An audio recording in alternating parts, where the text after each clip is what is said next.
Tyson என்ன பண்ற? கையை எப்படி வச்சு பாரு. சோளம் சாப்பிட்டு முடிச்சாச்சு. ஏய், உன்னை வந்து சாப்பிட சொன்னாங்க. ஃபுல்லா இந்த இடத்த ஈரமாக்க சொல்லல, சரியா? நாங்களாச்சு தட்டில் வாங்கிட்டு வந்ததே நான் தான். அது நானே சாப்பிடல, நீ அதுக்குள்ளே உட்காந்துட்ட, நீயும் உங்க அண்ணனும். தராதிங்கமே, கடிக்க வருதுமே. இப்ப நான் உரு பண்ண இல்ல, இது எந்த மாதிரி நாயனே தெரியல. நம்ம தான் அவனுக்கு சாதமே போடுறோம், ஏதோ நம்மளே புடிங்கி தின்ற மாதிரி. உனக்கு சோறு போட்டதே நாங்க தான், சரியா? சோளம் தின்ற யார் நீ? ஏய், இது என்னதான் தின்னாதுன்னு எங்களுக்கே தெரியல. இட்லி சாப்பிடாது தலைவர், அது மட்டும் தான். அதோ இட்லில குழம்பு தொட்டு சாப்பிட்டா,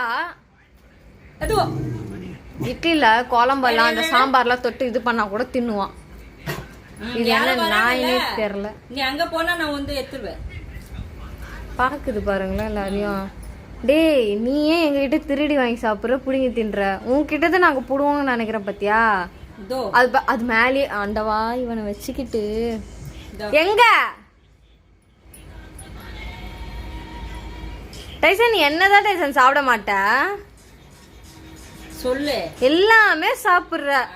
நீங்க விஷம் சாப்பிட்டா கூட நான் அதுவும் சாப்பிடுறேன், ஒண்ணு கூட விட மாட்டேன். சத்தியமா சாப்பிடுவான். அதோ நம்ம அதை முழுங்குறமா பார்த்துட்டு தான் அதுக்கப்புறம் அவர் சாப்பிடுவாரு, இல்லைன்னா தொடக்கூட மாட்டான்.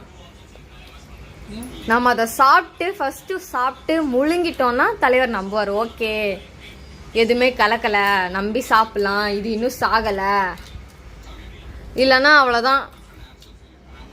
சாப்பிட கூட மாட்டான். சாப்பிட்டாரு, நான் பார்க்க கூட மாட்டான். இப்போ பாரு, அது என்னடா வாய்.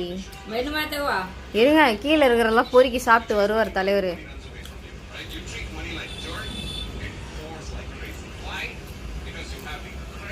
டே, அது மேல உட்காந்து இருக்கடா நீ. இப்படி கடி தராதீங்க, நீங்க உரு பண்ணுங்கமே. தேடுறான். இருங்க, அதை தேடட்டும்.